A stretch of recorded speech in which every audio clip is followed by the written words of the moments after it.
दोस्तों आज की वीडियो में हम बात करेंगे एक ऐसे एक्ट की जिसके अगेंस्ट भारत में आज़ादी से पहले भारतीय जनता का गुस्सा सातवें आसमान पर था और इस वजह से भारत के हर कोने में ब्रिटिश गवर्नमेंट के खिलाफ विरोध किया गया। और यही वो टाइम था जब भारतीयों ने ब्रिटिश सरकार से रिक्वेस्ट करने की नीति को त्याग कर आमने सामने का विरोध शुरू किया। और इस एक्ट का नाम था रॉलेट एक्ट, जिसने भारतीय राजनीति और स्वतंत्रता के रूप को ही बदल दिया। ये जो इंडिया का रॉलेट एक्ट है, इसका कनेक्शन है फर्स्ट वर्ल्ड वॉर से। फर्स्ट वर्ल्ड वॉर स्टार्ट हुआ जुलाई 1914 में। ब्रिटिशर्स यानी अंग्रेज प्रथम विश्व युद्ध में बहुत ज्यादा इन्वॉल्व थे और ऐसे समय में उन्होंने इंडियन रेवोल्यूशनरी एक्टिविटीज को सप्रेस करने के लिए यानी क्रांतिकारियों की जो एक्टिविटीज थी उसे दबाने के लिए एक एक्ट बनाया जिसका नाम था डिफेंस ऑफ इंडिया एक्ट 1915।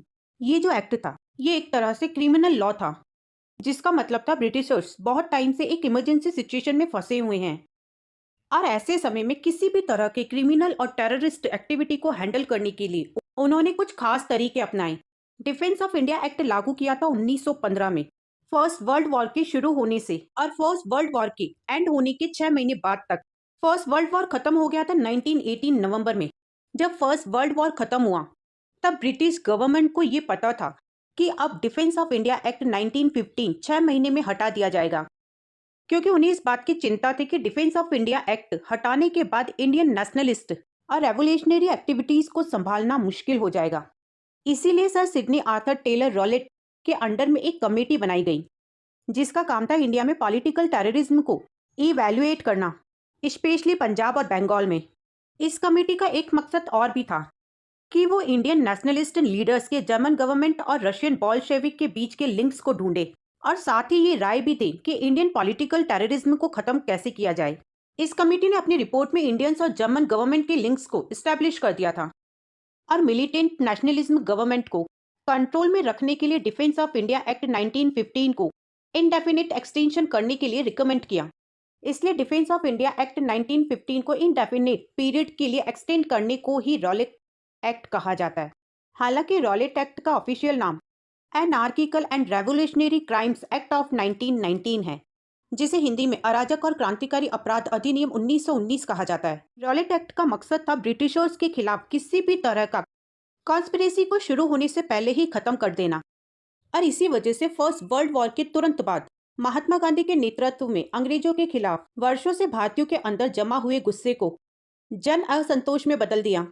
और 1919 में जब रॉलेट एक्ट आया तब तो भारतीयों में ब्रिटिश के खिलाफ जो गुस्सा था वो ज्वालामुखी बनकर फट पड़ा। इस एक्ट को लेकर लोगों में कितना गुस्सा है ये ना तो उनका नेतृत्व कर रहे लोगों को पता चल पाया और ना ही देश पर शासन कर रहे ब्रिटिशर्स को।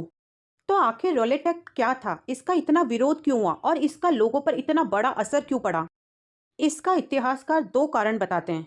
पहला कारण है कि विश्व युद्ध के बाद जनता को ये लगा था कि अंग्रेज भारत छोड़कर इंग्लैंड वापस चले जाएंगे और इसी वजह से भारतीयों ने अंग्रेजों की हर तरीके से हेल्प की। लेकिन ब्रिटिशर्स ने क्या किया, रॉलेट एक्ट जैसा कानून भारतीयों के सामने रख दिया और जनता के अधिकारों को भी छीनना शुरू कर दिया, जिसे भारतीयों ने अपना घोर अपमान समझा। ये जो एक्ट था, इस एक्ट के अंदर एक खास तरह की न्यायालय की स्थापना की गई जिसमें हाई कोर्ट के 3 लॉयर थे। ये जो कोर्ट था ये ऐसे प्रूफ्स को मान्य कर सकता था जो कानून के अंदर भी मान्य नहीं थे। और सबसे बड़ी बात ये थी कि इसके डिसीजन के बाद या अगेंस्ट में कहीं भी अपील नहीं की जा सकती थी। मतलब ये कि रॉलेट एक्ट से रिलेटेड कुछ खास स्पेशल कोर्ट्स बनाए गए जिसमें 3 जजेस फैसला लेते थे और एक बार फैसला होने के बाद फिर इसमें कोई भी चेंजेस या कोई भी अपील नहीं की जा सकती थी। जजेस बिना जुरीज के सुनवाई कर सकते थे, यहाँ तक कि लोगों के इकट्ठे होने पर भी पाबंदी लगा दी थी। यानी कोई भी फेस्टिवल या मेला हो, लोग एक साथ इकट्ठे नहीं हो सकते थे। किसी भी तरह का कोई भी पीसफुल प्रोटेस्ट भी अलाउ नहीं था। यहाँ तक कि व्यक्ति के मौलिक अधिकारों पर भी रोक लगा दी गई थी। प्रेस की सुविधाएं बंद कर दी गई थी। इस कोर्ट ने जो नियम बनाए उसमें प्रांतीय सरकारों के बिना वारंट की तलाशी, गिरफ्तारी और बनती प्रत्यक्षीकरण के अधिकारों को रद्द करने की मनचाही शक्तियां थी। यानी पुलिस किसी भी जगह को बिना किसी वारंट के सर्च कर सकती थी। कहने का मतलब ये है कि किसी भी समय किसी भी घर में पुलिस के छापे पड़ सकते थे या फिर इंकलाब जिंदाबाद के पोस्टर भी मिल जाए तब भी पुलिस उस पर बिना कहे एक्शन ले सकती थी। यहाँ तक कि किसी भी भारतीय पर अदालत में बिना मुकदमा चलाए बिना दंड दिए जेल में बंद कर सकते थे। इतना ही नहीं, इस कानून में अपराधी को उसके खिलाफ मुकदमा करने वाले का नाम जानने का भी अधिकार नहीं था। और इसके साथ साथ केवल शक के बेस पर भी लोगों को जेल में डाल सकते थे, वो भी 2 साल के लिए। यानी इस कानून के जरिए अंग्रेज सरकार जिसको चाहे बिना मुकदमा चलाए जेल में बंद कर सकती थी। और इसीलिए भारतवासियों ने इसे बिना वकील, बिना अपील, बिना दलील का काला कानून कहा और इसके अगेंस्ट तेजी से एक्शन लेने की इच्छा जताई, क्योंकि इसमें ब्रिटिश सरकार निर्दोष लोगों को भी अनिश्चित टाइम के लिए जेल में बंद कर सकती थी। बस यही वजह थी कि लोगों में अंग्रेजों के खिलाफ गुस्सा भड़क उठा। लेकिन इसी के साथ कुछ साम्राज्यवादी इतिहासकारों का ये मानना है कि पाश्चात्य शिक्षा से वंचित लोग सत्ता संबंधी अपने स्वार्थ के कारण ही रोलेट एक्ट के खिलाफ हो गए। लेकिन अगर देखा जाए तो इन मतों के बीच जो ठोस और व्यवहारिक कारण माने गए हैं, वो था विश्व युद्ध के बाद लोगों में सामाजिक असंतोष, क्योंकि युद्ध के बीच बहुत ज्यादा संख्या में भारतीयों को युद्ध में भर्ती किया गया।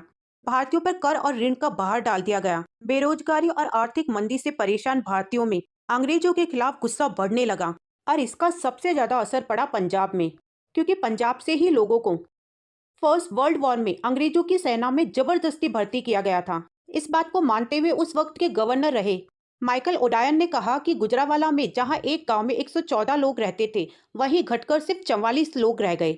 यहाँ मैं आपको बता देती हूँ कि इसी रॉलेट एक्ट की अगेंस्ट में पंजाब में जलियांवाला बाग में लोग जमा हुए थे, जहां पर जनरल डायल ने बिना किसी इंफॉर्मेशन के लोगों पर गोलियां चलवाई थी। इन्हीं सब वजह से लोगों का गुस्सा भड़का और वो सड़क पर उतरे और रोलेट एक्ट की चिंगारी ऐसी भड़की कि ब्रिटिश सल्तनत ही हिल